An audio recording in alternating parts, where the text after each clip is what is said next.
Texas Reptiles organizes Reptile Expos several times a year at locations in Texas, Oklahoma, Arkansas and Missouri. In November 2005, the show came to Live Oak, Texas, a dozen or so miles from downtown San Antonio, and we paid a visit to see what the expos are all about. Reptile vendors and visitors come to these expos from all over the Southwest. The vendors are here to advertise their businesses and to sell animals and the things required for their care, such as enclosures, specialist food, handling equipment and books. They also offer free advice about choosing and caring for the animals. The visitors are here to buy things, of course, but more often than not they're here to look at the animals that the vendors have on display. Many of the animals are neither venomous nor aggressive and are quite safe to handle with a little care. Pythons and boas, for example, are quite often kept as pets.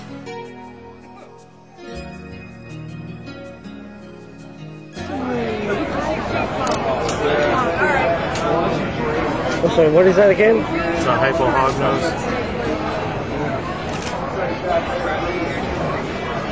It's got a really neat belly. It's sort of black, it's chocolate.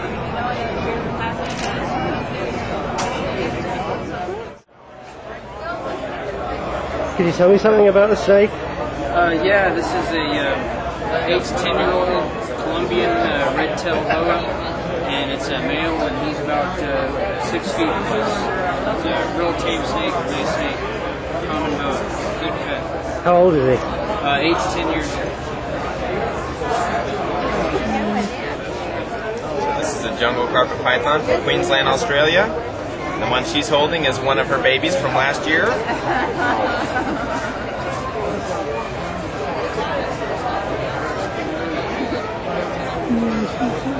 Very much a tree-dwelling snake. You can see how long the tail is. It's designed to wrap around branches and help support its weight when it climbs through the canopy.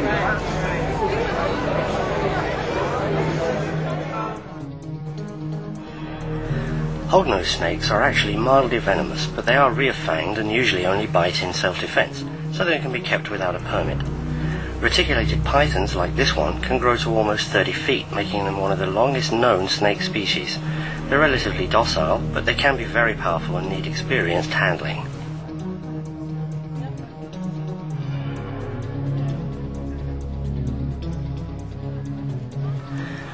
Other pythons, such as ball pythons and carpet pythons, grow to between 6 and 10 feet, depending on the species, and tend to be docile, intelligent and trustworthy. As such, they're often recommended as a good first choice for anyone interested in keeping a snake.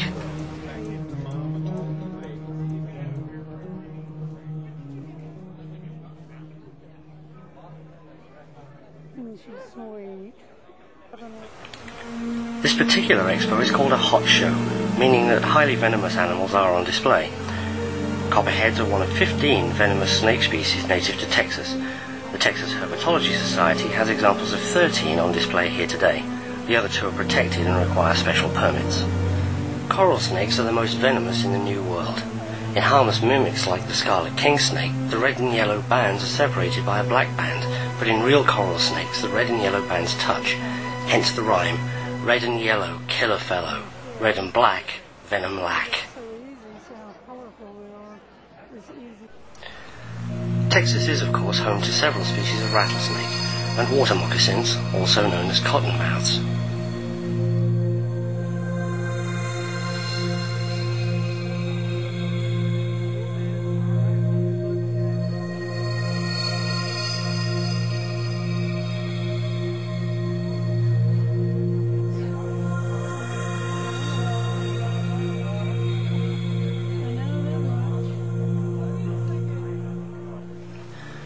Of course, snakes aren't the only reptiles, and no reptile expo would be complete without lizards. Bearded dragons are commonly kept as pets. They're very tame, and although, like most animals, they have certain needs regarding food and lighting, they're not difficult to provide for. Chameleons are also commonly kept as pets. These young ones are just a couple of inches long, but adults can reach 18 inches, and sometimes as much as 2 feet long. It's 2 months old right now, and both heads eat. The right head's dominant. It's right head. But it's eating and drinking fine, so we'll see. Hopefully it'll grow up. Some lizard species are venomous too. It was recently found that bearded dragons are very mildly venomous, but owners shouldn't worry. The venom can cause some localized swelling, but it isn't dangerous. Mexican bearded lizards carry far stronger venom. It's similar to that found in western diamondback rattlesnakes, although the bites are rarely, if ever, fatal to humans. There are also spiders here on display. Most shows have a variety of tarantulas, baboon spiders, bird-eating spiders, and more.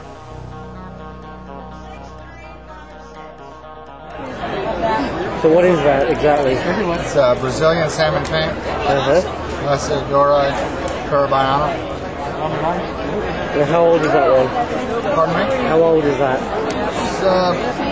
It's about 5 years old. What do you feed her? Mostly crickets and hissing cockroaches.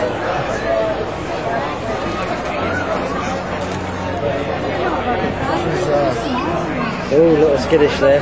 Oh yeah, but you see they're gentle giants, really. Yeah. Do they bite? Do they have fangs? Yes, they've got quite large fangs. Oh, that's fine. 6309. Let me see if I can. I'm not going to be able to lift through. She's not going to let me. Those are some jewelry earrings from BWH Designs. Baboon spiders are so named because the shape of their feet is reminiscent of a baboon's thumb. Baboon spiders are venomous. This Usambara baboon could give you a nasty bite. Brown recluse spiders are well known in Texas. There are no known cases of a fatal bite from a brown recluse, but its venom causes a necrosis that can lead to ulcers, gangrene, and deep scars if not treated quickly.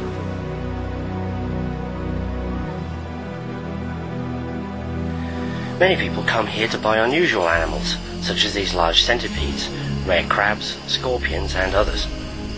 Australian prickly sticks have a natural camouflage that makes them look like dead leaves. When threatened, they curl their tail parts over their backs, just like scorpions. Scorpions use their stings to paralyze prey. Most scorpions won't sting humans unless provoked, but occasionally will find their way into clothes, shoes, and bedding. This cave scorpion isn't really a scorpion at all, and it isn't venomous. It's a sun spider. They're called fuzzy sun spiders. They're from Africa. Wow. They eat little crickets, and they actually have like scissor-like teeth that kind of just chop them up. Sun spiders, also known as camel spiders and wind scorpions, are the subject of many myths propagated around the internet. Contrary to these rumours, they don't attack animals much larger than themselves.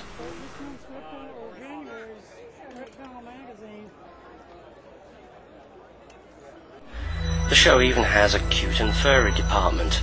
Sugar gliders are a kind of gliding possum native to Australia and similar to flying squirrels.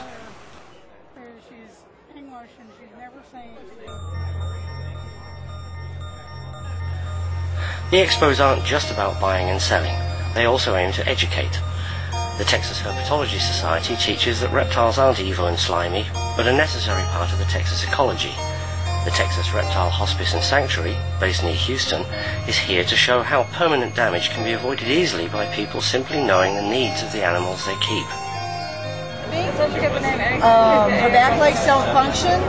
One is fused completely, one is fused at the knee. She has no pelvis and she has no muscular development in her tail, which is a major source of defense in the wild. They also have very rough scales as a defense, and hers are very smooth. All of this is due to the fact she had no calcium, protein, minerals, anything in her diet. The nutritional value of iceberg lettuce is fiber and water. This is pretty much the way she's going to live out her life. She's about 6 years old. I've had her 3 years with a lot of ultraviolet light, good diet, time outside. We do water therapy, swimming to build muscles in her front end and her tail. But this is about as good as it's going to get. She eats very well. She eats and drinks and pees and poops, so as long as things are going in and coming out, she's doing okay. She can't walk very well, but she swims like a champ. And as long as she's happy,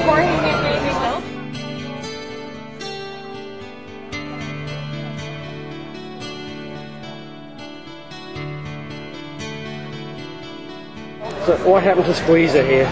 Squeezer Augusta was kept on a hot rock, and because of that being the only source of heat, which is not very adequate, in the attempts to warm herself, she ended up basically cooking herself, and she has a fairly significant burn scar that starts right behind her head. I'm sorry, sweetie.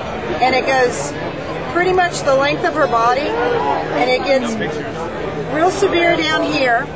Her bottom side, her belly is cooked all the way down to her tail, and then the back side of her tail. Because of the damage to her belly, we believe she has some intestinal involvement. It takes her about 5 times as long to defecate after she's eaten than it normally would. Instead of 2 or 3 days, it takes her about 3 weeks.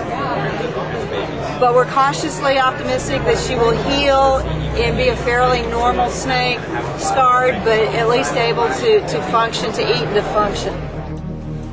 All animals have specific requirements for nutrition, light, heat and humidity. These needs are usually very easy to meet, but sadly many owners don't take the time to learn them before taking on an animal.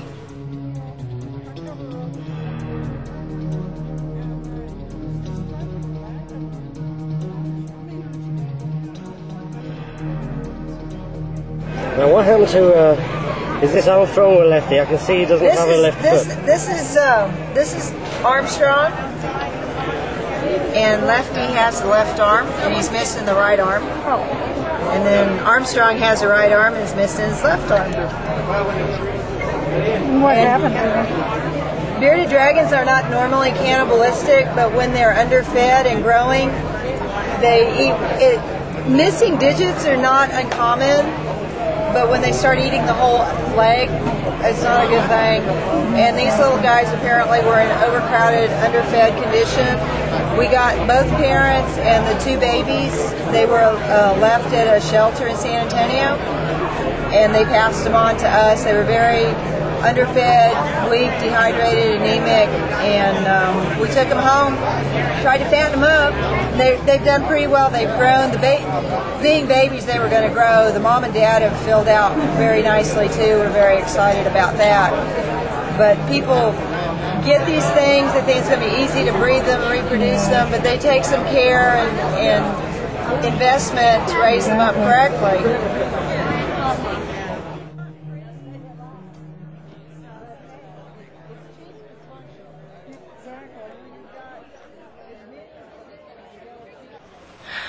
We hope you've enjoyed this short tour.